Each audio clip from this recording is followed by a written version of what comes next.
sans micro. Vous préférez que je parle comme ça? Oui. C'était bien tenté, hein. Bon, écoutez, d'abord merci d'être venu à cet atelier. J'avoue tout, c'est ma première fois en atelier au JHB. Donc, par contre, ça c'est un sujet que j'affectionne. Et en fait, c'est un atelier, je la connais là, c'est un atelier pour les ados, mais pas que. C'est-à-dire qu'en fait, on peut l'utiliser, on l'utilise, je l'utilise pour des ados, mais même pour des enfants, et après aussi pour des adultes. Donc c'est vraiment un outil que vous pouvez saisir. Ce que j'essaierai de faire, c'est, et n'hésitez pas à m'interrompre, n'hésitez pas à me poser des questions, etc. C'est placer aussi des exercices pour que vous puissiez pratiquer en fonction du temps qu'on aura, puisque j'ai voulu vraiment faire deux grandes parties. Une partie qui est sur la confiance en soi et une partie qui en découle, qui est sur la gestion du stress. Je ne vous apprendrai rien en disant que c'est un peu les piliers des difficultés qu'on rencontre avec nos patients.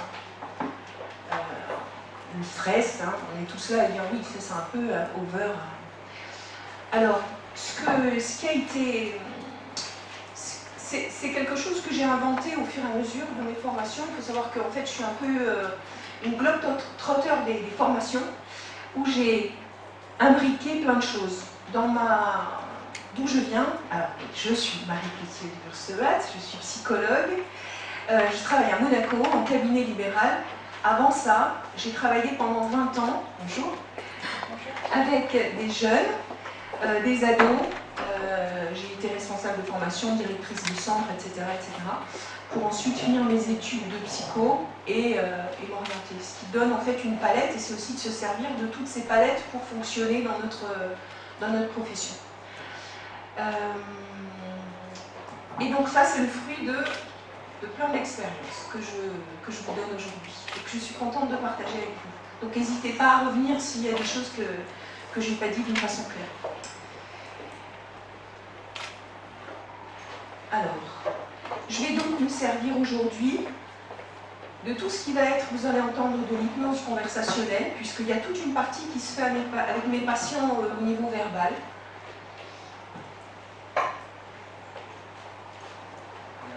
Ah oui, c'est pas bon. Donc, hypnose conversationnelle, hypnose formelle, qui vont être mêlées avec des techniques pédagogiques et de relations humaines. En fait, dans ma pratique, vous l'avez connue celle-là, n'est-ce pas?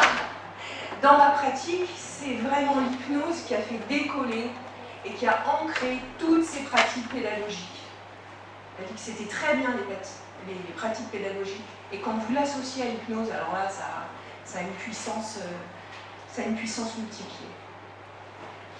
Alors ça, en fait, ce que je vais vous donner, c'est un fil conducteur. Ah, mon effet de manche est raté.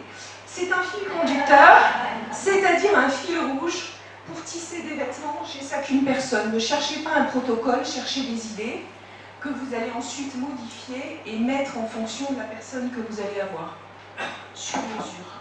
Ça, c'est un concept que j'aime bien. Alors, à l'intérieur de nous, sachez-le, Bruno Duboc en parle, nous avons les âges clandestins et entre autres, souvent un ado actuel ou passé. On a tous un ado qui sommeille en nous. C'est moi. Ouais, je sais, ça fait mal, hein. Oui, je sais, entre 16 et, autour de 16 ans, on change hein, quand même. Mais voilà, ça, je l'ai à l'intérieur de moi. Non, mais riez, mais je suis sûre que là, vous êtes en train de penser à des photos de vous qui sont aussi bonnes que celles-là. Donc, à l'intérieur de nous, il y a cette espèce d'ado, là. Et donc, l'intérêt, c'est aussi de se dire qu'est-ce que je vais pouvoir en faire. Donc, on va travailler sur la confiance en soi. Alors, la confiance en soi pour faire quoi? Pour augmenter mes capacités d'être et augmenter mes forces et mes compétences. Alors, qu'est-ce que c'est que ces capacités d'être? Les capacités d'être, vous aurez le diaporama, hein, vous l'avez pour le code clé USB. Donc, mes capacités d'être, c'est tous mes dons, toutes mes qualités, tout ce que j'ai. Et ensuite, c'est de pouvoir se dire comment est-ce que tout ce que j'ai à l'intérieur de moi, tout ça, je vais m'en servir. Comment je vais faire? Alors, je vais avoir besoin de vous, puisque je vais vous faire participer, bien sûr. Vous allez prendre vos petits, si vous voulez bien, hein, prendre vos petits cahiers, prendre un stylo, et je vais vous faire un peu travailler. Juste un petit jeu comme ça, mais je pense que ça, c'est des choses que vous avez tous fait. Premier exercice. Quels sont vos défauts? Alors, attention, je vais vous donner 30 secondes et vous allez noter le plus rapidement possible les défauts que vous avez. Bien sûr, ces défauts, ça vous appartient. Je ne vous poserai pas de questions dessus. On est d'accord? Donc, allez-y. Notez sur une feuille vos défauts, ce que vous savez qui déconne chez vous, qui n'est pas bien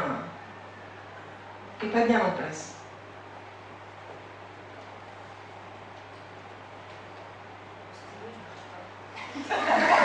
Tiens donc.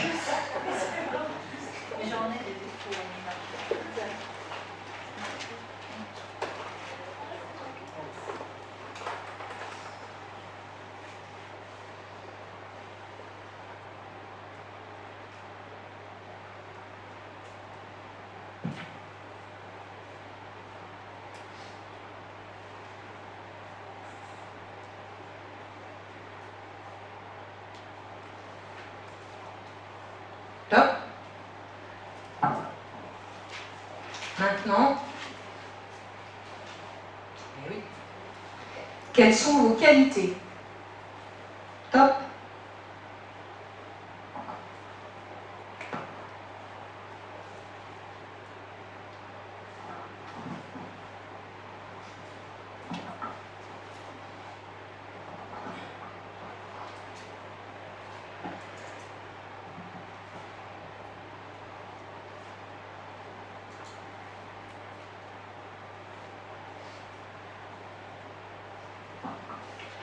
Top. Alors, on va voir ce que ça donne chez un public comme nous, qui sommes des publics de soignants, et ensuite je vous parlerai de ce que ça donne au niveau des étudiants que je peux avoir ou des jeunes. Combien il y en a qui ont mis un défaut? Levez la main. 2 défauts. 3 défauts. 4 défauts. 5 défauts. 6. 7. En qualité, combien il y en a qui ont mis qu'une seule qualité? 2 qualités. 3 qualités. 4 qualités. 5 qualités. 6. 7. Maintenant, dites-moi combien, en fait, d'entre vous ont plus de défauts que de qualités. Levez la main. Alors là, ça c'est une bonne chose. Baissez la main. Levez la main, ceux qui ont plus de qualités que de défauts. Baissez la main. Donc ça, c'est une bonne chose pour nous, qui sommes soignants, c'est-à-dire de se dire que, du coup, par rapport à la confiance en nous, eh bien, vous avez plus d'armes que de désarmement. Seulement, évidemment, au milieu de vos patients, vous savez bien ce qui prime. Ce qui va primer, c'est quoi? Chez les jeunes, c'est les défauts. Vous leur demandez quelles sont leurs peaux de banane, ils vous en font une liste comme ça, et quelles sont leurs qualités, ils vous disent je joue aux jeux vidéo, je suis cool, je sais pas, ils savent pas. Il y a aussi une chose qu'on sait, c'est qu'on passe à l'école tout le temps à leur faire quoi? À leur dire ce qu'ils n'ont pas réussi. T'as mauvaise note, ah ouais c'est bien mais tu aurais pu faire mieux quand même. Et puis, ouais ça c'est sympa mais alors là ce que t'as en bas c'est nul. Tout le temps. Donc, ils ne s'arment pas de choses fortes. Ce qu'il y a d'intéressant c'est de se dire que nous ici, en tant que soignants, vous êtes armés des choses fortes. Parce que la plupart du temps, vous avez quand même une bonne assise sur vous. Pourquoi ça c'est important? C'est important, alors ça c'est une de mes patientes, schizophrène, qui me l'a fait découvrir et ça je la remercie. Un jour, elle me dit « Mais Madame Wurz, vous me dites que je vais bien, mais quand même je suis schizophrène !» Je dis « Bah oui, vous êtes schizophrène, d'accord. Est-ce que je vous ai dit d'arrêter vos médicaments? Non. Est-ce que je vous ai dit d'arrêter la thérapie? Non. Mais par contre, vous avez un métier, oui. Vous avez un compagnon, oui. Vous fonctionnez bien dans votre vie, oui. Vous n'avez plus de crise terrible. Oui, oui, non, ça va bien en ce moment, très bien. Alors imaginez, imaginez que vous ayez un pied boiteux, d'accord? J'ai mal sur cette jambe-là. Si je m'appuie sur la jambe qui fait mal, vous croyez que je vais marcher? Je ne vais pas marcher. Pour marcher et pour arriver à marcher, même si j'ai une jambe boiteuse, je dois m'appuyer sur la jambe qui est forte, pas sur l'autre. Et ça, c'est toute la base de cette technique-là. Je demande aux gens, je demande aux jeunes, tu laisses de côté tes difficultés. Je ne prends même pas le défaut. Parce que le défaut, c'est bon, on m'a mis une étiquette, j'ai un défaut. Donc toute ma vie, j'aurai un défaut. Ce n'est pas une difficulté que je peux dépasser. C'est ça y est, tu as un tampon, t'es étourdi. Ah bah, non, j'ai des moments d'étourdissement. Et là, ça change tout. Donc là, c'est de se dire, pendant tout ce temps-là qu'on va voir ensemble, c'est de se dire, en fait, ce que je vais réaliser, c'est m'appuyer sur mes forces et pas sur mes fragilités. C'est m'appuyer sur ce que je sais déjà de moi qui fonctionne. Et ça, c'est vrai que c'est une pratique que les gens n'ont plus l'habitude d'avoir. Donc, la première idée, c'est comment je vais augmenter mes capacités d'être, c'est-à-dire mes dons, mes qualités. C'est en hypnose conversationnelle. Premier round de l'hypnose conversationnelle. Alors, qu'est-ce que c'est? C'est ce que je vous ai dit, c'est-à-dire, je suis sportif, je suis plutôt attentif, je suis plutôt... Voilà, c'est tout que je suis quelque chose. Pas je suis pas, je suis quelque chose. Comment les repérer? Et c'est là la complication. C'est-à-dire qu'il y a des gens qui ont été habitués soit par leur famille, soit par certains sports, soit par une certaine éducation, à reconnaître quels sont les fruits de ce qu'ils ont. Et puis vous en avez, ils ont les mains pleines, mais ils sont incapables de savoir ce qu'ils ont. Incapables de dire, par exemple, une mère de famille qui vous dit « Non, moi je sais rien faire ». Ah bon, vous savez rien faire? Mais vous avez combien d'enfants? 2? Vous les habillez, vos enfants, en fait. Vous êtes attentive à eux. Oui, oui. Votre frigidaire, il est rempli. Ah ben, vous savez faire des calculs, vous savez, etc. Puis quand votre enfant est malade, vous vous réveillez la nuit, vous savez prendre soin, etc. Donc ça va être de pouvoir décrypter avec ces gens qui viennent vous voir et qui sont en souffrance, qu'est-ce qu'ils font dans leur quotidien et quelles sont les choses qui sont belles et porteuses à l'intérieur, qui sont porteuses de sens, qui sont porteuses d'action. Donc, comment les repérer?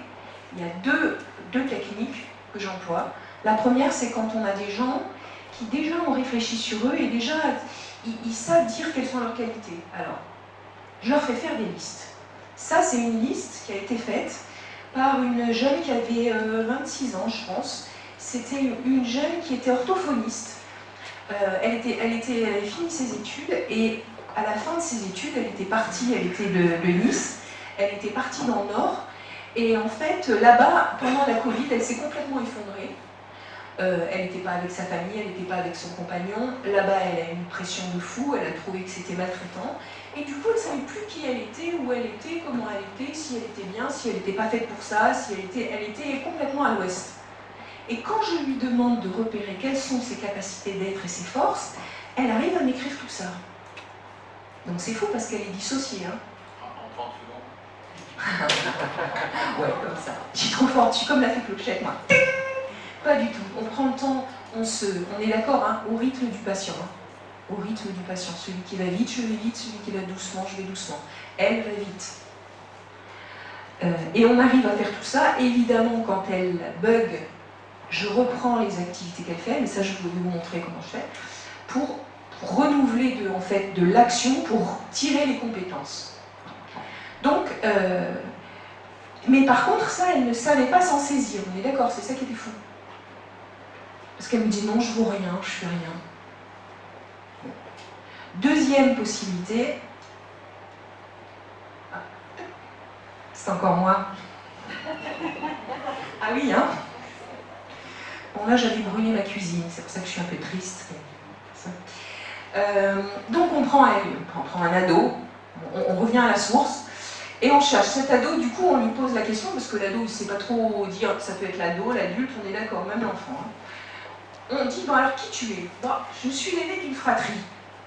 Intéressant, tu es l'aîné d'une fratrie, qu'est-ce que tu as fait?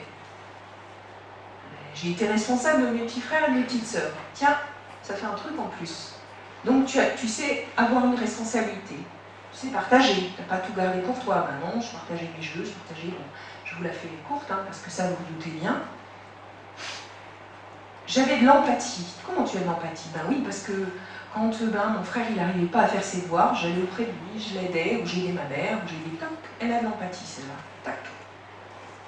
Ensuite, qu'est-ce que tu faisais? 6 ans de rugby. Ah, qu'est-ce que ça t'a appris? Qu'est-ce que ça apprend? J'étais à tel poste, j'ai fait tel machin, etc. Et on en tire tous les deux des compétences qu'elle me donne, pas que je lui donne, il y en a que je lui propose, mais il y en a qu'elle va m'amener. L'idée, c'est pas que moi je plaque ce que je pense. L'idée, c'est qu'elle s'en saisisse de ça. Donc, elle me dit, on travaille en équipe. J'étais dans le leadership, j'étais importante dans l'équipe, je comptais. Tiens donc, ça fait partie de toi. C'était du courage, parce que quand il fallait foncer sur les gens, il fallait y aller. Moi, je savais faire. On continue. Elle aimait les voyages. Elle savait s'adapter aux différentes situations. Elle me raconte ses voyages, ce qu'elle faisait, comment elle dormait, comment elle mangeait, etc. Elle était curieuse. Et elle avait un esprit ouvert. Et on continue, encore comme ça. Elle me dit, ah ouais, j'ai fait un débat scolaire. Et en fait, finalement, j'ai pris la parole en public, c'était compliqué, hein, mais je suis arrivée, c'était bien. Et puis j'ai bossé, hein, ce truc-là, c'est comme moi, mon exposé, là, j'ai bossé aussi. J'ai des restes. J'avais un esprit de synthèse et de contradiction, hein, je ne l'ai pas lâché. Hein. Voilà. Et là, déjà, sur la base de ce qu'elle est, je peux tirer des qualités. Et c'est les siennes, c'est pas celles que je lui ai apportées. Et ça, c'est des forces. Je suis donc pas sur sa jambe boiteuse, je suis sur sa jambe forte, sur laquelle on va pouvoir marcher. C'est là-dessus que je peux m'appuyer. La confiance en soi, elle se fait sur les dons, les compétences que vous avez et que vous avez déjà expérimentées. C'est pas une idée, c'est une expérience. Une expérience dans le corps et une expérience dans l'esprit. Comment les mobiliser? Parce que c'est bien, vous vous rappelez, la jeune orthophoniste, là, elle sait me faire un truc intellectuel vachement bon, mais par contre, elle se saisit de rien du tout. Hein. Donc comment les mobiliser? Et c'est là qu'on va passer à une épreuve, autre chose, enfin une épreuve, non, un petit schéma que j'ai repris et que j'ai conceptualisé, c'est les fonds marins. Qu'est-ce que c'est que ce truc-là dont vous pouvez vous servir? C'est super facile. Donc c'est se dire, sur les fonds marins, qu'est-ce que c'est? On va, voilà, au-dessus de l'eau, je vais faire comme ça, au-dessus de l'eau, ici, tout ça, c'est ce qui est présent chez moi et dont j'ai conscience. Tout ça. Donc, c'est mobilisable. Par exemple, je prends moi, je sais que je sais chanter juste. C'est mobilisable, facile.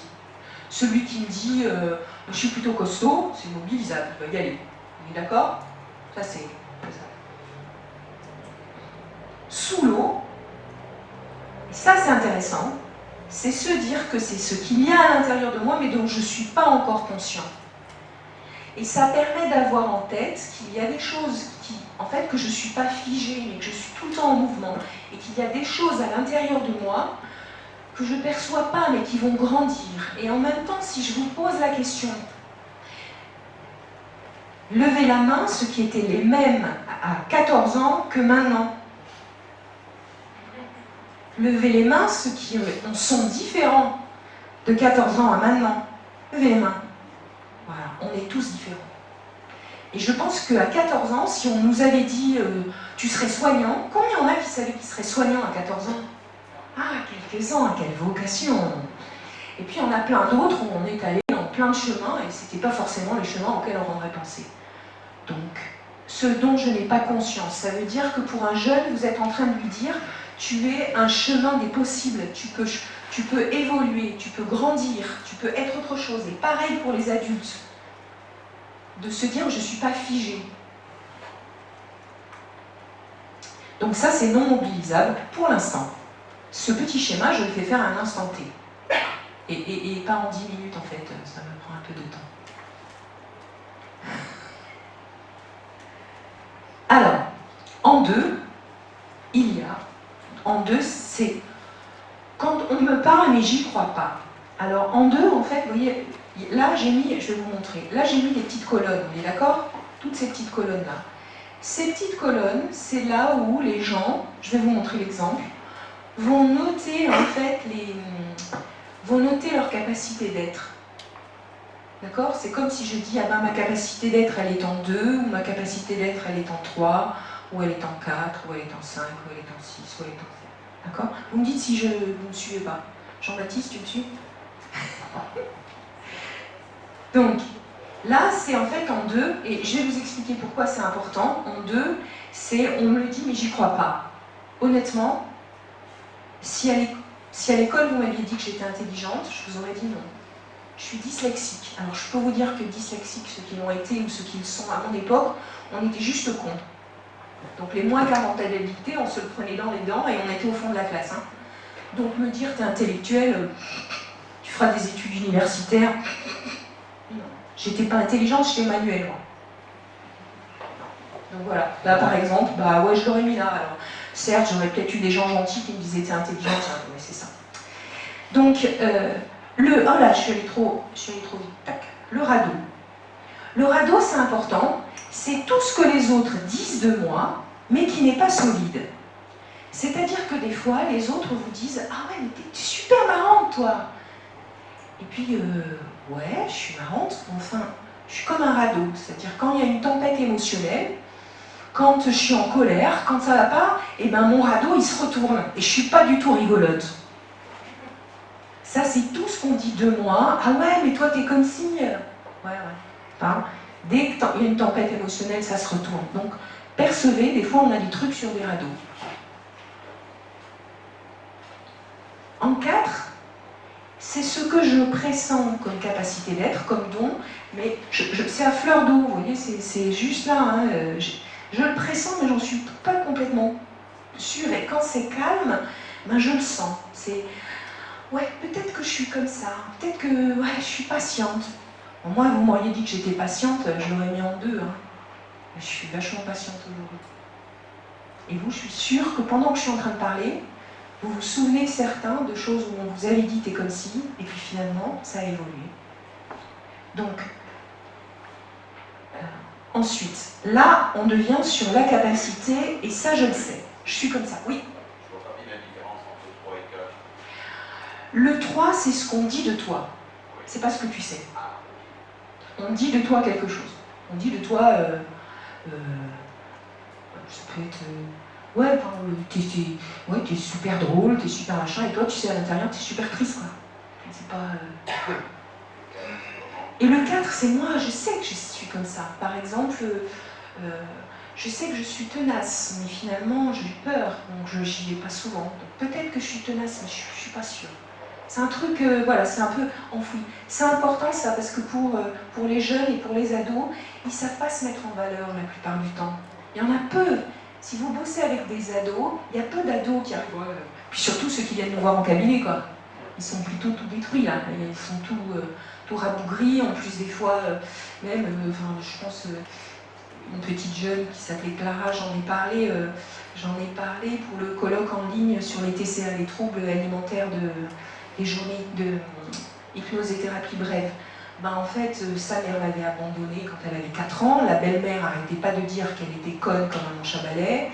Du coup, elle avait une image d'elle-même et en plus une image que les femmes lui renvoyaient qui était dégueulasse. Hein. C'était très très très compliqué. Donc le moment de passer à la femme, ben, c'est pas réjouissant. Donc là, en tous les cas, sa féminité, mince alors je suis. Donc, sa féminité, elle était là. Hein. Je suis une jolie fille, c'était là-dedans, hein, elle ne pensait même pas. Donc, alors, là, c'est j'ai une capacité et je le sais, mais vous voyez, c'est à peine au bord. Donc, dès qu'il y a une tempête émotionnelle, ça se recouvre. Une tempête émotionnelle, c'est le stress. C'est le stress, c'est l'anxiété, c'est je vais réacter quelque chose, c'est j'ai de l'émotion, voilà, c'est tout ce qui peut se passer et tout ce qui est évidemment exacerbé chez un jeune. Alors il y a des choses sur lesquelles je vais revenir aussi sur le jeûne avant de...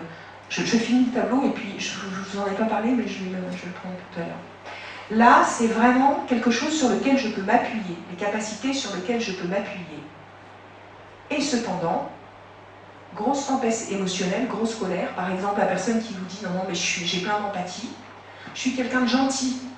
Ben, quand, par exemple, il y a des jeunes, je leur dis mais t'es vachement gentil, tu me dis tu as fait ci, tu as fait ça, elle me dit non, je suis pas gentil, parce que je peux te dire que quand je me mets en colère, je défonce tout. D'accord, là tu mets en 6. Mais d'accord. Et en 7, voilà, donc tout ça est accessible en l'absence de tempête émotionnelle. On est d'accord, c'est ce qui est sur le 5 et le 6. Et le 7, ce sera l'évidence, la capacité en permanence, quelle que soit la situation. Alors évidemment, notre idée à nous, thérapeutes, puisque ça c'est fait à un moment T, ça va être quoi? De faire quoi avec le jeune? Ben oui, ça va être d'arriver petit à petit par l'expérience, par les expériences aussi hypnotiques qu'on va faire avec lui, de pousser tout ça pour que tout devienne quelque chose sur lequel il est ancré avec. Sur lequel il va pouvoir dire, mais si ça je peux marcher, c'est moi ça. Avant de passer au reste, je veux juste vous parler un petit peu de l'ado. L'adolescence, c'est un âge génial parce que c'est un âge de construction. Vous le savez, je vais dire dès la palissade que vous savez sûrement, il n'y a aucun problème. L'ado, il est dans une temporalité qui est différente de celle de l'enfant et celle de l'adulte. L'enfant, il est sur l'ici et le maintenant. L'ado, il y est encore. C'est pour ça qu'il fait des trucs dangereux. Parce qu'il ne pense pas que ce qu'il a fait hier a une conséquence sur aujourd'hui et demain. Donc la mort, ça n'existe pas. Donc je peux me bourrer de n'importe quoi, je peux boire comme un trou et foncer avec ma moto, c'est léger quoi. Je peux jouer sur les jeux vidéo jusqu'à 3h du matin et avoir un contrôle le lendemain, c'est pas grave. Donc l'adulte, c'est quand on commence à savoir que ce qui a été fait hier a une conséquence sur aujourd'hui et sur demain. Alors vous allez me dire, mais moi je rencontre des enfants qui sont déjà comme ça. Oui, souvent ils sont HP. Et souvent les petits, ils se disent déjà, oh là là, qu'est-ce qui s'est passé, mon Dieu, mais si le chat fait ça, il a déjà anticipé. Mais la plupart du temps, c'est assez comme ça. Donc la temporalité du jeune, elle n'est pas la même. Donc il faut en tenir compte quand on s'occupe d'un ado.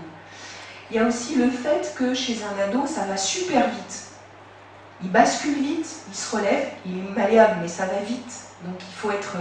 ce que je lui dis aussi pour un ado, ou pour le soin qu'on porte à un ado, on est en interaction asymétrique mais proche. C'est-à-dire, je ne suis pas son copain. Mais par contre, c'est mes petits rappels pour l'heure. Merci. C'est le fait de pouvoir dire, oui, je suis en asymétrie, mais je vais être avec toi. Je vais t'écouter, je suis à côté de toi. Et un ado, on est obligé d'être proche, plus proche. À la bonne distance, mais je suis plus proche. Parce qu'il fonctionne aussi avec l'affectif. Et du coup, moi, je vais l'accompagner là où il est, même s'il me raconte des choses qui me semblent futiles.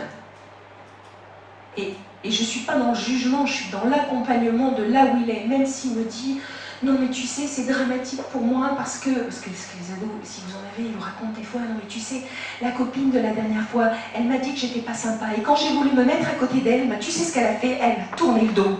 Et ça, c'était pas possible pour moi. Et en plus, après, sur WhatsApp, mais pour elle, c'est essentiel. Donc, je dois être à son écoute. Comme ça aussi, c'est son interprétation. C'est là où elle est que je vais avancer. Donc, tout ça est toujours accessible. Ça, vous les avez, vous les aurez. Ça répète tout ce que j'ai raconté. Ça répète les petites bulles. Vous les avez, vous saurez les garder. Ça, c'est des petits exemples de comment je le remplis avec des jeunes. C'est des choses que je peux reprendre dans le temps, avec eux. Mais l'idée, c'est qu'ils aient, ils sachent quand même bombarder.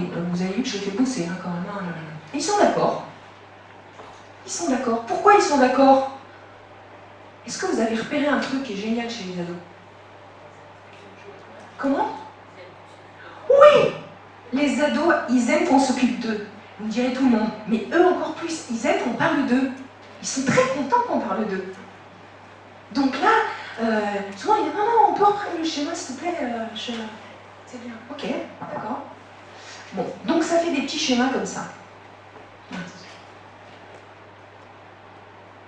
Comment utiliser ce schéma? C'est bien parce que sinon ça restait très intello. Et l'idée, c'est pas que ça reste très intello. C'est de se dire, on va passer à cet tout petit schéma. Et alors ce petit schéma, c'est sympa parce que j'ai des patients avec lesquels je fais du troc. J'ai le droit de faire un peu de troc. Donc c'est une patiente qui était... elle est tatoueuse, mais elle dessine comme une bête. Et du coup, en fait, on a échangé une séance contre mes petits dessins. Donc l'idée c'est quoi? C'est de se dire, ok, maintenant je vais repérer comment j'utilise mes capacités d'être. Je me dis que voilà, j'ai mon schéma des fonds marins en poche, d'accord? Le jeune, il a fait son petit truc, il a fait sa réflexion sur lui, il sait à peu près ses dons, où c'est placé. Ok? Ensuite, il va vers un objectif. Il faut déterminer un objectif avec le jeune. Tu veux aller vers quoi? L'objectif, il doit être ça. Simple, mesurable, accessible, quantifiable. Simple, mesurable, accessible, quantifiable. Être heureux dans la vie, c'est pas un objectif. Parce que c'est immense, c'est infini, et je peux pas. Mais par contre, si on me dit passer mon oral de français, ça c'est possible. Si on me dit pour... tout à l'heure, je donnerai l'exemple d'une dame qui, en fait, c'est une jeune qui a 35 ans. Une jeune, hein. Et... Ouais, barre-toi.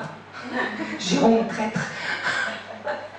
Elle a fait un burn-out et elle n'arrive plus à trouver du boulot. Son objectif, c'est retrouver un travail simple, mesurable, accessible, quantifiable. Il faut faire ça parce que sinon les gens ils se lancent dans des trucs différents, hein, et là on n'arrive jamais à y aller. Là. Donc, là, quand on a saisi notre objectif, je vais lui demander, pour aller vers cet objectif, tu te sers de quoi? C'est sur quoi que tu vas t'appuyer? Et du coup, c'est elle, cette personne-là, qui va trouver quelles sont les forces qu'elle doit mobiliser pour aller vers cet objectif. Ce petit schéma QQ, il est très tranquille et il est très facile et il est très compréhensible. C'est pas... Et du coup, pour n'importe qui, c'est facile de s'en saisir. Et il est... J'allais dire un truc, tant pis, il me le dit, il est pas niais, il est bien moins niais qu'on pourrait penser, il est très utile. Voilà ce que ça donne. Schéma des fonds marins, elle me dit, je sais quand même que je suis intelligente. Hein. C'est un garçon qui me dit ça, je suis quand même intelligente, c'est une fille. Je joue de la musique en public, parce que c'était un oral, hein, c'est pour son oral. Donc, est-ce que tu as déjà des expériences où tu t'es confronté à un public? Ah ouais, je joue quand même d'un instrument. Bon. Non, enfin, si je vous le dis maintenant, ça s'embrouille après dans la tête. Ça, c'est des choses aussi que j'utilise quand je prépare des jeunes à des examens. Parce que par exemple, ça a été, alors maintenant il n'y a plus de concours, mais quand j'ai préparé des jeunes au concours d'infirmière il y a 2-3 ans, c'était ça, c'était comment est-ce que parmi plein de choses que tu as pu faire, ça peut être utile pour montrer que tu sois un bon soignant. Avec des trucs, par exemple, ouais, il y en a une qui ne savait rien dire, et puis à un moment j'ai dit, mais t'as fait un instrument? Bah ouais, j'ai fait 12 ans de violon. Ah. Parce qu'on peut en dire des trucs sur 12 ans de violon, hein.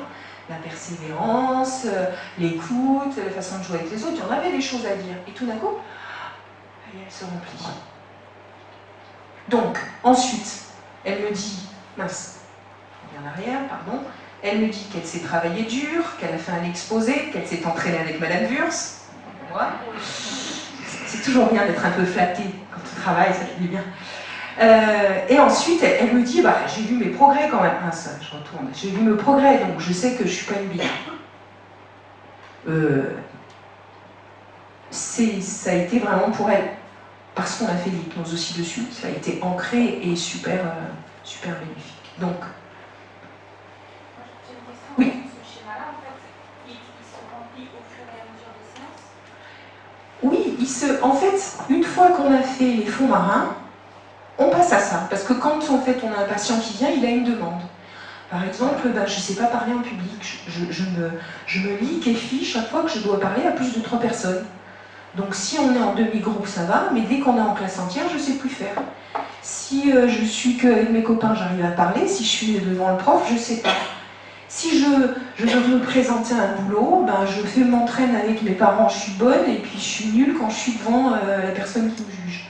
Voilà, donc l'idée c'est vraiment, on prend un objectif et on colle dessus. Oui. Quelle est la différence entre mesurable et quantifiable? Mesurable, honnêtement, c'est à peu près la même chose. L'idée, c'est de dire, je peux vraiment attraper le truc et me dire, voilà, enfin, mon diplôme, je l'ai ou je ne l'ai pas. L'examen, je l'ai ou je ne l'ai pas. Vous voyez, c'est quelque chose que je peux attraper. Le bonheur, si vous y arrivez, vous me le dites, moi, je ne sais pas ce que c'est. Enfin, je sais ce que je ressens, mais je ne peux pas l'attraper. Est-ce que ça répond? Non. Donc, alors, ah oui, pardon. Tac. Donc, ensuite, on fait un temps, c'est là où on passe à de l'hypnose formelle. Ce sera pour augmenter mes forces et mes compétences. Hypnose formelle. Pareil, un qui saupoudre. Quelques exemples de techniques hypnotiques. Le safe place, parce que c'est important dans un état de stress et de confiance en soi de pouvoir mettre en place l'endroit sécure, l'endroit dans lequel je suis bien. Comme vous êtes, vous savez ce que c'est que le lieu sécure, je vous le mets, c'est essentiel. Ce lieu sécure, je vais le mettre en place d'une façon particulière. Je sais que tout le monde le... Alors je veux dire, moi je l'ai fait parce qu'au fur et à mesure de mes expériences, je me suis dit que c'était bien de le faire comme ça. Je vous ai dit, hein, c'est un fil rouge, hein, vous prenez ce que je vous dis, vous prenez autre chose. Hein. Moi, je fais comme ça. Je vais créer en fait, je vais mettre en place un safe place avec le jeune. Je vais enregistrer la séance, je vais lui envoyer par WhatsApp. Je vais faire une petite séance de 10 minutes. Je lui envoie. Pourquoi je le fais? Parce que des fois ça sécurise, parce que des fois si on se dit l'illusion que ils sont tous sur internet avec petits bambous et machin, on est d'accord? Alors au moins je sais ce que j'ai donné. Donc je lui dis, cette séance, tu vas l'écouter, je lui envoie et je lui enregistre et je lui envoie. Pendant la séance, je vais lui apprendre de l'auto-hypnose. C'est-à-dire que je vais être à côté de lui et travailler sur la place sécure. Je vais le faire revenir, je vais le faire repartir, je vais le faire revenir, je vais le faire repartir. Vous savez que comme ça, petit à petit, la transe, elle s'approfondit de plus en plus. Et je vais surtout, au fur et à mesure, dire le moins de mots possible. Pour qu'il rentre tout seul et puis aussi faire un ancrage, souvent par exemple en serrant le poing, où il trouve le geste qui lui convient, pour que quand tu y es, par exemple, tu serres ton poing et tu pars dans ton endroit sécure. Et je lui fais faire et je l'entraîne. Donc je lui donne deux possibilités. Soit tu le fais tout seul, soit tu as ma voix. Et par contre, je vais absolument continuer mes séances pour qu'il l'ait à l'intérieur de lui.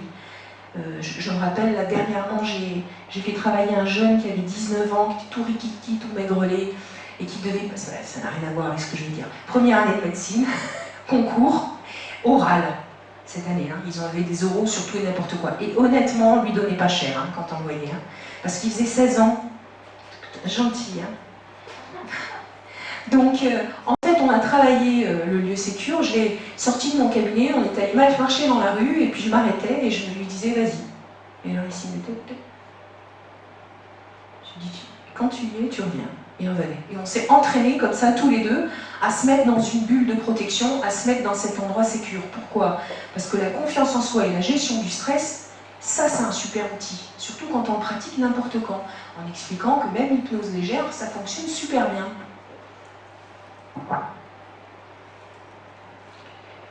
Consigne donnée au patient d'aller au moins une fois par jour dans ton safe place, en utilisant ou pas ton enregistrement. Mais tu pratiques. Pourquoi? Parce que celui qui pense qu'on a tous des baguettes magiques ou qu'on est la fée clochette, eh ben on se met le doigt dans l'œil parce qu'on l'est pas. Il faut s'entraîner. Donc tu t'entraînes et tu y arrives. Mais par contre, il faut t'entraîner. Ça va pas... Je veux dire, Et ça, je le dis des fois quand il y en a qui me disent « Ah ouais, une fois par jour !» Ah oui, mais si tu es un sportif ou que tu es un footballeur, tu t'entraînes. T'arrives pas le jour du match pour courir après le ballon. Ben là, c'est la même chose, tu cherches un truc, tu y vas. Donc, en général, ils sont... Surtout, en fait, quand j'ai envie de dire, plus la personne elle est en état d'urgence, plus elle y va, elle tergiverse pas, hein, elle a envie d'y aller. Donc, le jeune ou la personne qui est en état de burn-out, de dépression, de déprime, ça va l'aider. Parce qu'elle a un outil sur lequel elle peut marcher avec sa jambe forte. Elle n'est pas obligée de rester toujours sur son côté difficile. Autre technique, les îles de la réussite.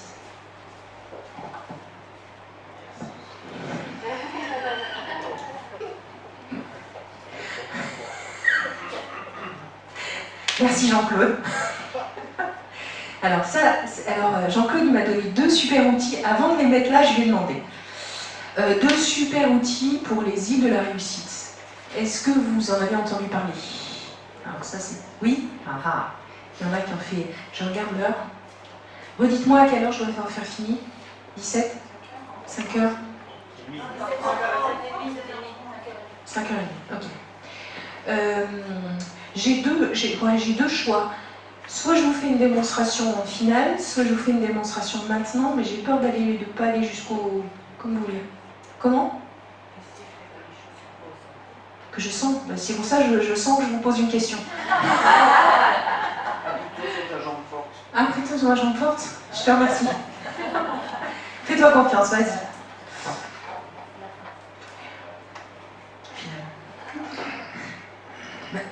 T'as raison, ma jambe forte, c'est où? Non, mais c'est la vérité en plus. Donc, les îles de la réussite, c'est de pouvoir, et oui, ce sera bien qu'on fasse une démonstration, donc ceux qui sont d'accord, ou ceux ou celles qui vont être d'accord, ben, ce sera bien de le faire. En fait, voilà comment. Alors, j'ai sûrement transformé un Jean-Claude, les îles de la réussite. Je demande à la personne de se mettre, donc on la met en état de transe, et on lui dit qu'elle est dans un lieu, justement sur une île, et sur cette île, elle est dans un moment de sa vie où elle revit un moment de sa vie, un moment de réussite de sa vie, un moment où elle a réussi quelque chose, un moment où elle est fière d'elle. Et lorsqu'elle a trouvé ce moment, elle hoche la tête, je lui fais faire un signaling, et je lui demande d'aller voir avec les yeux de l'esprit tout ce qu'il y a à voir, d'aller entendre avec les yeux de l'esprit tout ce qu'il y a à entendre, d'aller rencontrer les gens, de sentir à l'intérieur d'elle son corps, le bien-être, la joie, de regarder le tonnerre. Et je la fait gonfler de tout ce moment-là, et elle me fait un signaling quand elle est remplie de son moment de bonheur et de joie. Donc, et quand elle me le signale, à ce moment-là, je lui dis que c'est pas la conduise au bord de cette île, et là, au bord de cette île, elle a un pont qui rejoint une autre île. Et ce pont, elle peut elle-même, dans sa tête, le décrire, etc. Et elle prend les pas de ce pont. Sur ce pont, c'est un pont qui la rassure. Attention, parce que j'ai eu une fois quelqu'un qui, en fait, avait le vertige. Il s'est imaginé que le pont montait... Donc non, on sait bien. Ouais, une passerelle. Voilà, une passerelle. J'aime bien le pont. D'accord. Une passerelle qui le conduit vers une autre île. Et là, un autre moment de tranquillité et de paix, un autre lieu de réussite personnelle, un autre lieu dans lequel il peut être fier, il peut être heureux. Un moment de sa vie, et d'ailleurs chacun, vous pouvez déjà y réfléchir, hein, un moment de votre vie où vous êtes fier de ce que vous avez accompli. Moi, je suis en train de penser, on y va vite en auto-hypnose comme ça. De le voir avec les yeux de l'esprit, d'entendre avec les yeux de l'esprit, de ressentir combien on était bien, combien on était ancré, et de le visiter.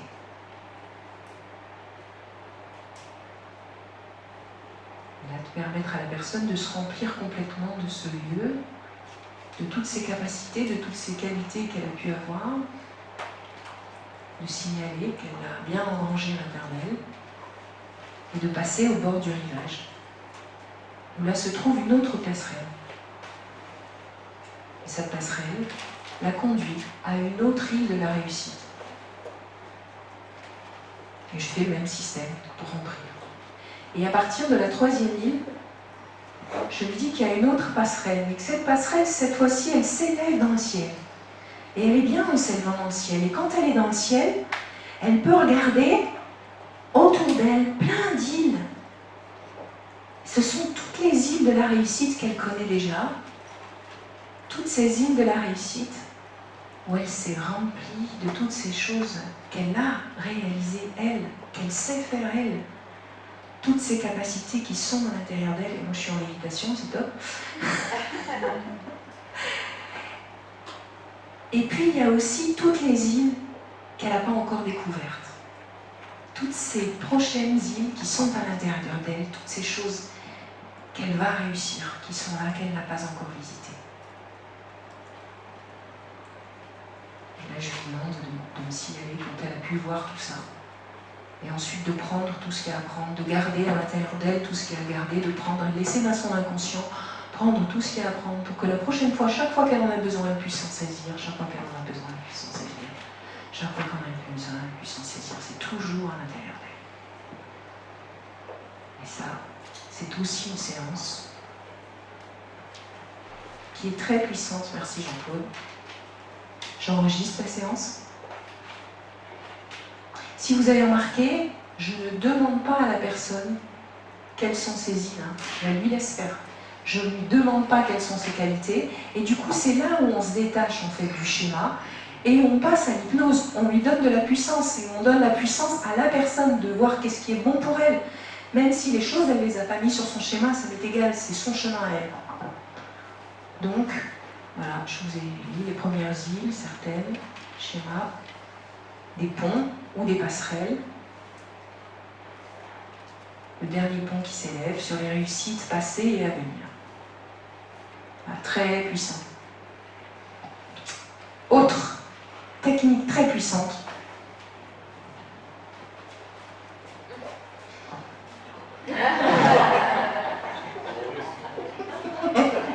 Oh non! C'est le Bardolite. Est-ce qu'il y en a qui ont entendu parler du Bardolite avec la main? Oui? Merci Jean-Claude. Ah ah! Tu as des fans. Ah ah! Le Bardolite. Alors pour ceux qui ne connaissent pas Eric Bardot, pour le tout un chacun, honnêtement, je l'appelle aussi la forme géométrique. Donc, qui est, ça aussi on pourra... C'est vraiment un outil très fort, que j'ai trouvé vraiment très très fort pour la gestion du stress. Je pratique ça même en groupe. C'est-à-dire, ça m'est arrivé d'avoir en fait des auxiliaires de vie. Les auxiliaires de vie, elles portent beaucoup de souffrance, beaucoup de difficultés.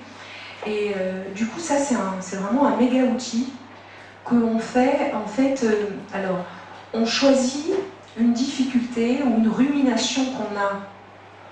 Alors, je vous raconte mes premières expériences. En général, on ne raconte pas quand on prend des râteaux, mais moi, je vais vous raconter quand j'ai pris un râteau. Groupe de 4-5 personnes, auxiliaires de vie. Je fais la forme géométrique, donc dans ma main, je mets... Est-ce que quelqu'un veut venir? Oui, est-ce que tu peux venir? Je vais prendre ta chaise. Tu es d'accord pour faire l'exercice? Tu vas jouer avec moi? Ton prénom? Bonjour Claire. Alors, je ne t'ai pas demandé avant, mais est-ce que tu as une difficulté ou est-ce que tu as quelque chose, mais qui est légère, mais qui est un peu en rumination? Non, je préférais que ce soit un vrai. Ouais, il y en a un qui a du vrai ou pas? Alors, du vrai, allez, du vrai. Alors, on est d'accord, du vrai, ça ne doit pas être la mort de quelqu'un de votre famille, une maladie grave ou un truc comme ça. On est d'accord? Parce que c'est comme ça que je me suis fait avoir, moi. En fait, j'étais avec les auxiliaires de vie, donc les 4, je fais la forme géométrique, et puis il y en a qui continuent toujours à avoir une douleur super intense, Alors comme je ne demande pas quelle est la douleur, je suis embêtée, et puis à un moment, je lui demande, mais c'était quoi? Ah, mon mari est gravement malade. Ah, non, mais ça va pas passer avec la forme géométrique, ça va pas être... On est d'accord, là on est sur un outil de gestion du stress qui sont sur tout ce qui peut être les ruminations d'un ado, comme il m'a pas parlé, ou il n'est pas amoureux de moi, ou ma mère me déteste, c'est un peu plus... Non, mais il m'a insulté, voilà, des trucs comme ça, d'accord? Mais qui sont quand même des ruminations qui nous pourrissent la vie. On est d'accord qu'on a plein de ruminations qui nous pourrissent la vie? Vous êtes d'accord avec moi? Pascal. Faire l'exercice avec moi? Ah, bah, j'en ai de la chance. Public merveilleux. Pascal, est-ce que... Est-ce que vous m'entendez comme ça ou pas? Oui. Pas trop, pas trop. Je vais essayer de faire au mieux. Pascal, est-ce que tu peux me donner une de tes mains, s'il te plaît? Très bien. À l'intérieur de cette main, tu vas y mettre une forme géométrique. Celle que tu veux. Et qui te vient? Qu'est-ce qui te vient comme forme? Très bien, un triangle. À l'intérieur de ce triangle, peut-être qu'il a une forme ou une couleur particulière. Et dès maintenant, tu peux y poser la difficulté dont tu veux te débarrasser. Tu me dis à quoi elle ressemble cette difficulté que tu as déposée dans le triangle. Un cercle, très bien. Et dès maintenant, en regardant ta main, en regardant ce cercle, dans ce triangle, tu vas me dire où tu ressens dans ton corps, avec cette main-là, cette chose désagréable que tu ressens. À quelle partie de ton corps ça se situe? Ici, sur le ventre, très bien. Et Pascal, je vais te demander maintenant de me dire à combien tu ressens ce que tu ressens. 0, c'est l'absence de ressenti négatif. 10, c'est le maximum de ressenti désagréable possible. 7, c'est très très bien. Et dès maintenant, Pascal, tu peux laisser tes yeux se fermer. Et laisser ton esprit aller dans un moment de ta vie, de grande tranquillité, de calme. Un endroit dans lequel tu es bien. Peut-être un moment de réussite. Un moment dans lequel tu es parfaitement en sécurité. Peut-être un temps dans ta vie. Et lorsque tu as trouvé ce moment, tu me signales en hochant la tête. Prends tout le temps qu'il te dit, c'est très bien de t'y installer confortablement, de voir avec les yeux de l'esprit tout ce qu'il y a à voir, d'entendre avec les oreilles de l'esprit tout ce qu'il y a à entendre, de ressentir dans ton corps ce confort, et peut-être cette grande paix, cette grande tranquillité, ce grand calme. Et lorsque tu t'es installé confortablement, tu peux ouvrir les yeux. Tu regardes ce que tu as dans ta main. Tu me dis à combien tu ressens ce que tu ressens. 0, c'est l'absence de ressenti. 10, c'est le maximum de ressenti désagréable possible. 4, c'est très bien, très très bien, Pascal. Et tu peux maintenant laisser tes yeux se fermer. Et là, ton esprit inconscient peut retourner dans cet endroit ou en choisir un autre, à ta convenance, comme il le décide, un endroit de tranquillité, de paix, un endroit peut-être où tu es fier de toi, où tu as accompli toutes les choses qui étaient bonnes pour toi. Un moment agréable, profond, tranquille, calme, étonné. Une autre chose que je n'ai pas nommée, ressentir dans ton corps. Combien c'était bon, combien c'était apaisé. Je monte en toi toi-même. Et lorsque tu t'es confortablement installé, très profondément agréable, tu peux ouvrir les yeux.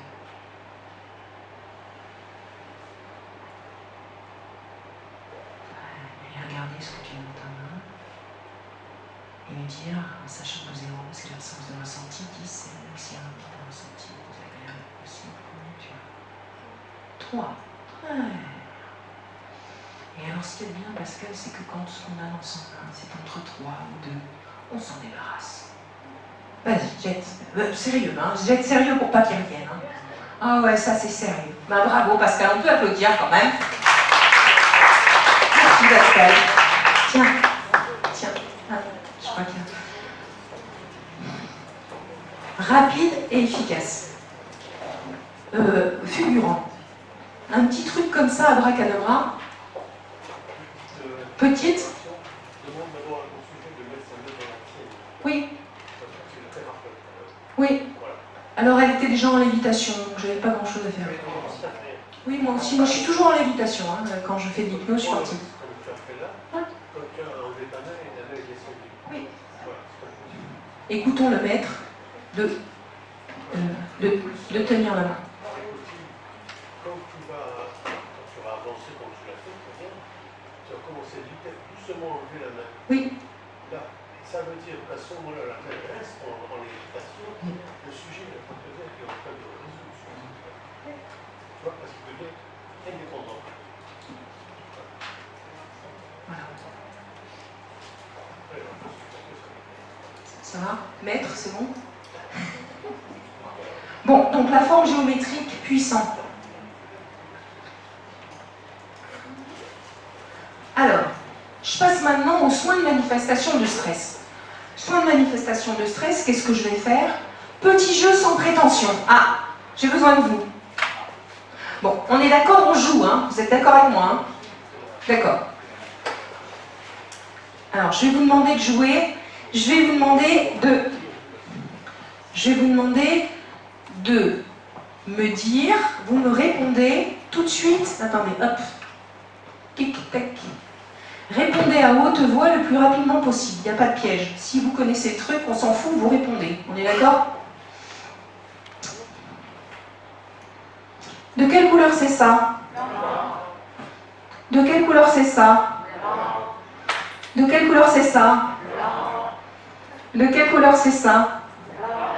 De quelle couleur c'est ça? De quelle couleur c'est ça? Que boivent les vaches?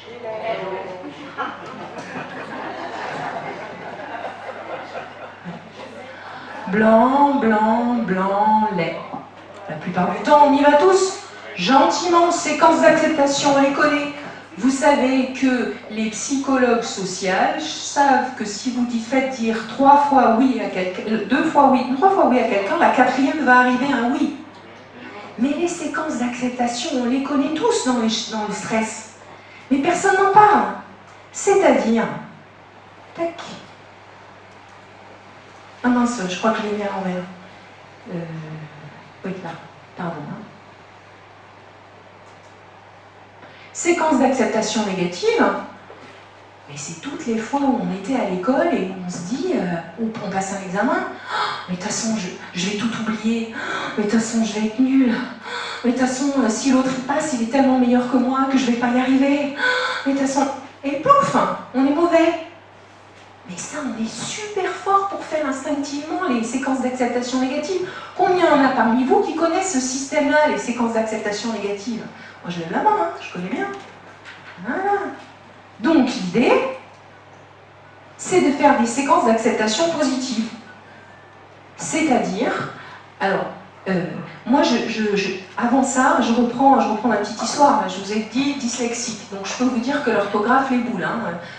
J'ai vraiment bien rééduqué ça. Donc, quand je suis pas fatiguée, j'écris sans pratiquement de faute d'orthographe. Par contre, dès que je suis fatiguée, la dysorthographique remonte. J'étais en licence 3, et là, c'était de l'écrit. Et je sens que je suis fatiguée et je vois que mes mots, j'écris n'importe quoi. Je sais que j'écris n'importe quoi, mais je sais pas bien écrire. Et là, l'angoisse arrive de la petite dyslexique qui arrive là et qui me dit tu vas rater, tu vas pas y arriver, tout machin. Et là, je me suis dit mais attends Clotilde, ton brevet tu l'as eu? Oui. Oh, ton base tu l'as eu, brevet d'aptitude éducative? Oui. Ton bac tu l'as eu? Ouais. Ta première année tu l'as eu? Ouais. Ta deuxième? Ouais. Alors vas-y. Et plus tard, quand j'ai appris en hypnose qu'il y avait les séquences d'acceptation, je me suis dit, mais c'est, j'en ai fait. Et plus tard, quand j'ai appris qu'en psychosocial on le faisait, je dis, mais je sais le faire. Donc l'idée, quand vous êtes, c'est des trucs faciles à faire avec votre patient, vous le mettez sur des séquences d'acceptation positive et vous les voyez avec lui, ça. Comme par exemple, je vous en parle maintenant, j'avais un garçon qui s'appelait Alexandre, qui est venu, qui avait 17 ans, un mec brillant, scolairement brillant, mais par contre à l'oral nul, mais il avait beaucoup de capacités, mais là il devait passer pour les universités des oraux, donc il n'avait pas le choix, quoi. Et du coup, on s'est appuyé sur ce qu'il savait faire. Mais est-ce que tu es un bon élève? Oui. Est-ce que tu travailles sérieusement? Oui. Est-ce que tu es d'accord pour te confronter à des choses des fois qui soient difficiles? Oui. est-ce que quand tu as fait, la dernière fois, tu m'as dit que tu as participé à un grand oral de machin, tu avais bien réussi? Ah bah ouais. Et on a avancé comme ça sur des séquences d'acceptation. Je lui dis ça, tu vas te le refaire. Et ça, je l'ai fait avec le petit jeune pour la médecine, je le fais tout le temps, c'est-à-dire le safe place, de se mettre en séquence d'acceptation positive aussi, c'est-à-dire prends du souffle. Parce que ça, on sait le faire, se mettre comme ça. Prends du souffle. Et yes 7, pareil. Ça, c'est top comme technique. Il faut l'employer. Même quand on est, si vous faites de l'hypnose de groupe, c'est pareil avec des groupes. C'est-à-dire que vous allez entraîner les gens. Est-ce que parmi vous, il y en a qui sont intéressés par l'hypnose? Oui. Est-ce qu'il y en a parmi vous qui ont des ados? Oui. Est-ce qu'il y en a parmi vous qui ont vraiment des ados, qui ont des complications? Oui. Et c'est bon, je les emmène. Donc s'appuyer dans la gestion du stress, ça va être vraiment s'appuyer sur les capacités d'être. Je connais la personne et je vais lui dire tu t'ancres et tu marches avec ça et c'est à toi et tu vas y arriver.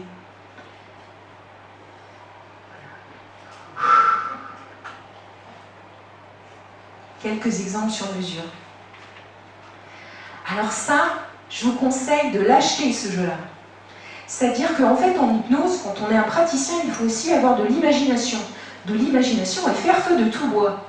Et ça, c'est un super jeu, ce totem. C'est un jeu où, en fait, on est, par exemple, donc vraiment pour ceux, ça s'achète, vous regarderez sur Internet. Je vous donne pas le truc que tout le monde connaît et on dit que c'est pas bien d'acheter dessus. En fait, par exemple, on joue tous les quatre, puis on se connaît. Et par exemple, on te choisit ton prénom. Swazik. On choisit Swazik et en fait, on la connaît et on va avoir devant nous plusieurs cartes. Et on aura par exemple malin comme un singe, brillant comme un colibri, attentif, etc. Moi, je vais choisir ce que je pense qu'il a défini le mieux. Toi, tu vas faire pareil et toi, tu vas faire pareil. Et Swazik, elle va se retrouver avec des cartes qu'elle va mettre par rapport à sa qualité qu'elle pense la plus importante, la deuxième, la troisième. Et ensuite, les gens s'expriment en lui disant « Voilà, moi je trouve que tu es super parce que tu es super attentive, etc. etc. » C'est un jeu qui fait un bien fou. Quand vous êtes en groupe ou quand vous êtes en équipe, si vous bossez en équipe, mais faites ce jeu-là. On se remplit de choses merveilleuses. Il y a d'autres jeux de groupe, hein, je ne vais pas les faire, ça s'appelle des strums aussi. C'est le fait de pouvoir se mettre les uns en face des autres et de prendre...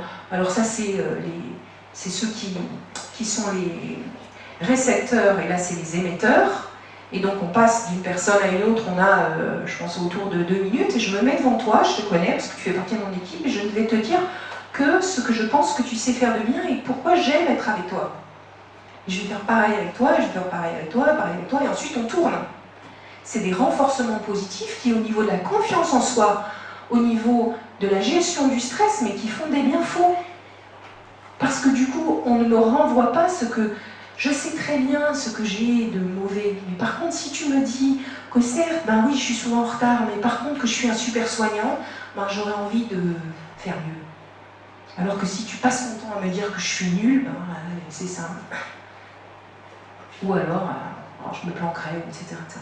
Voilà, ça c'est des petits trucs donc se dire là, du savoir-faire du sur-mesure. Tac, je vous ai parlé d'Alexis, le jeune qui ne savait pas parler en public. Top, il est dans des grandes écoles maintenant, super. Irina, c'est la jeune femme qui en fait, alors, elle travaillait dans un EHPAD, elle était responsable de la gestion de je ne sais plus trop quoi. En fait, ça a été les moments où il y a eu des tempêtes près de chez moi et où tout a été... alors évidemment, maintenant que je le cherche, ça part. En fait, Saint-Martin-Visby. Merci Jérôme, on est du même coin. Donc les pas d'autour, ça a été l'enfer. Et elle me dit que l'ambiance a tourné, qu'ils se sont retrouvés tout seuls, etc. Elle s'est retrouvée en maltraitance, elle était en burn-out. Et bien cette femme, elle ne connaissait plus ses capacités. Et pourtant, elle avait fait 2 masters, elle s'était battue pour un, elle venait de Madagascar, elle avait bossé, etc. On a repris, on a travaillé dessus, on a travaillé en hypnose, on a travaillé la confiance en soi, on a travaillé justement pour pouvoir passer des entretiens. Elle a un nouveau boulot, elle est bien, elle a un nouveau copain. Et ça c'est une très belle histoire. Aaron qui a 10 ans. Alors Aaron, en fait, il m'a autorisé à faire ce que je viens de faire avec sa maman. Aaron est un petit garçon qui, en fait, il est plutôt rond, plutôt bouboule, et il me dit qu'il n'arrive pas à gérer ses émotions parce que chaque fois qu'on le fait chier, il lui casse la gueule. Et en plus, il l'écrase. Et le maître, il lui dit que évidemment, c'est pas comme ça qu'il faut faire, mais il faut bien qu'il se défende. Alors on travaille sur la gestion du stress, blablabla, et surtout sur la confiance en lui. Parce que ce petit, il est d'une famille qui est rond. Et j'ai un truc, là, je travaille pas avec les enfants, je travaille pas toujours avec les parents. Mais là, j'ai de la chance, elle est aide-soignante, sa maman, et elle est merveilleuse. Donc en général, pour les enfants, je fais venir les parents en fin de séance. Le parent qui est dans la salle de tente, 10 minutes, un quart d'heure avant, il vient en fin de séance. Et elle vient, et chaque fois, je la vois super adaptée sur tout ce qu'on fait. On fait de l'hypnose, on fait de l'hypnose sur la gestion, tout ça on fait, plus la gestion du stress, etc. Et là, à un moment, j'ai une lumière. Quand je le vois, j'avais pas fait avec lui les fonds marins, mais c'est pour vous dire qu'on peut être inventif. Sur mon bureau, j'ai une tonne de bric-à-brac. D'accord ? Et j'ai une espèce de coque comme ça en noix de coco, pleine de coquillages.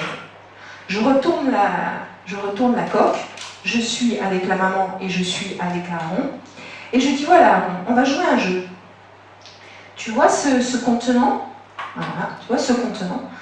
Eh bien chacun, on va prendre, donc toi, maman et moi, on va prendre un coquillage, toi tu gardes le contenant, et chaque fois que je pose, ou quelqu'un pose un coquillage dans le contenant, c'est une qualité que tu as.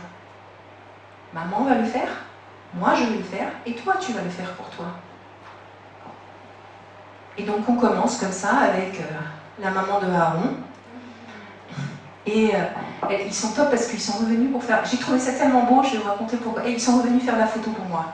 Ça c'était vachement gentil. À la fin de la thérapie, je l'ai appelé. Je dis, ils m'ont dit, c'est pas pour être sur Internet. Je dis, non, c'est pour une formation, c'est pour des soignants. On me dit, alors on veut bien. Donc, ça c'est cool.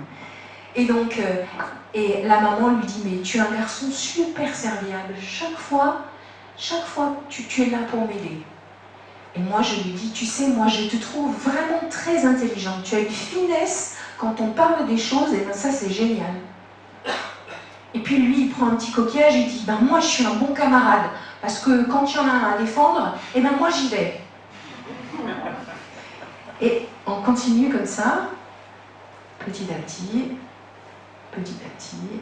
et on remplit la calebasse. Et donc, on finit l'exercice, il va mieux. À ce moment-là, je les appelle pour la photo. Et là, j'ai la maman qui me dit « Oh, Madame Wurst, j'ai un truc à vous raconter quand même. Hein. J'ai un truc qu'il a fait. Alors d'abord, il faut que vous sachiez que ce jeu-là, il continue à jouer tout seul à la plage avec ses amis, hein, quand il en a un. Et il y a un truc qu'il a fait à l'école. Alors, il me dit « Bon, je laisse Aaron vous le raconter. » Et Aaron, il me dit « Ben voilà, tu vois, on était à l'école, c'était la fin de l'école. » Et puis, la classe, elle foutait le bordel. Et le maître, il nous a tous punis. Il a dit, vous ne bougez plus, vous enlevez les cartables, vous mettez les bras comme ça sur le truc et ne bougez pas. Alors, on était tous comme ça. Et Aaron, vous voyez sa tête, hein ? Il lève la main. Monsieur, j'ai un jeu qui nous ferait du bien. Alors, il lui dit, ah bon, qu'est-ce que c'est ce jeu-là ? Il avait repéré qu'il y avait une petite fille qui avait amené des coquillages. Il dit, je voudrais jouer à ça. Et il a pris les coquillages, il a pris, je ne sais pas ce qu'il a pris, une calebasse ou quoi, et il est allé faire le jeu pour toute la classe. Et ils ont passé le truc comme ça. Et là, moi j'en ai encore des frissons quand on me raconte ça. Chapeau bas, c'était un méga cadeau qu'il me faisait. Et alors il me dit, mais tu sais, après le maître il est venu me voir, il m'a dit, mais d'où tu connais ce jeu ? Et je lui dis, je sais pas, je vous dirai pas.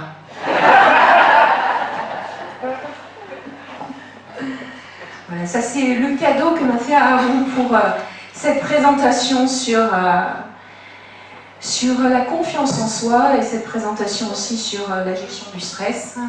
Je vous remercie et là on va passer aux questions. Mais merci en tout cas.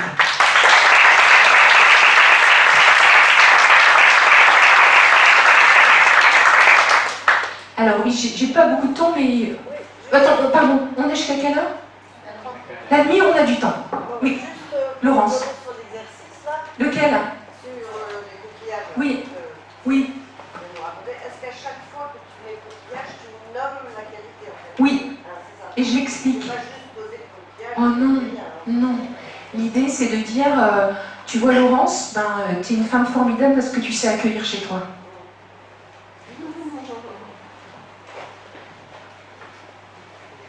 Est-ce que vous avez d'autres questions dessus? Oui.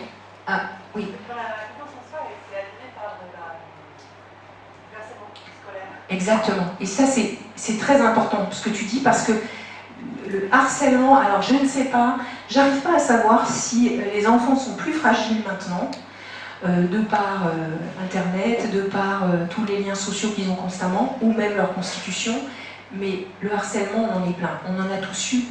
Et souvent, honnêtement, hein, on en a tous eu. Mais souvent, bon, on a pris quand même de la force. La preuve, c'est que là, quand je vous ai demandé vos qualités, elles étaient plus importantes que vos défauts. Vous avez réussi à l'attraper, même si ça fait souffrir quand même. Donc, bien sûr qu'on peut faire ça sur le harcèlement scolaire. Alors, dans le harcèlement scolaire, quand je travaille avec des ados, je vais leur donner des trucs aussi, d'autres trucs, c'est-à-dire la confiance en soi, mais je vais leur dire aussi des trucs de bon sens, qui seront par exemple, comment sont les animaux? Vous savez, les troupes d'animaux, quand vous voyez les troupes de buffles, hein, et puis vous avez les lionnes qui cherchent à bouffer. C'est qui se fait bouffer, vous croyez? C'est ceux qui sont à l'arrière. C'est ceux qui sont seuls. Donc j'ai dit, tu vois, tu vas faire comme les buffles, tu te mets pas seul. Tu te trouves un ou deux ou trois copains dans la classe. On harcèle pas ceux qui sont à trois, on harcèle ceux qui sont seuls. Même si c'est pas tes meilleurs copains, vous faites front, vous êtes à trois. Il y a des trucs comme ça que je vais dire, mais bien sûr que ça existe. Mais par contre, ça, par exemple, là, il y avait une petite que j'avais qui était harcèlement scolaire, HPI, 2 ans d'avance, mais le plafond, hein, la gamine, hein, mais par contre, elle avait été martyrisée. Hein. Donc l'idée était bien de pouvoir à la fois travailler sur sa confiance en soi, mais travailler aussi sur comment elle allait arriver à se mettre en lien avec les autres et comment est-ce qu'elle allait reconnaître les autres qui n'étaient pas agressifs. Daniel. C'était juste un truc, quand vous parlez de l'IS7, effectivement c'est classique. Dans la pratique, les adolescents sont souvent opposants. Très opposants. On n'a pas les mêmes ados. Non mais ils sont opposants. Et là je remplace le IS7 par le NO7. Donc ils sont là, je leur dis, tu n'es pas content d'être là? Non. Tu n'es pas venu de ton plein gré? Non. Tu n'as pas de problème? Non. Tu veux pas qu'on t'aide? Non. Non. Et à un moment donné, je leur dis, et là, je pense que tu vas continuer à tout faire pour nous faire chier. Et là, il dit oui, et après on peut enchaîner avec les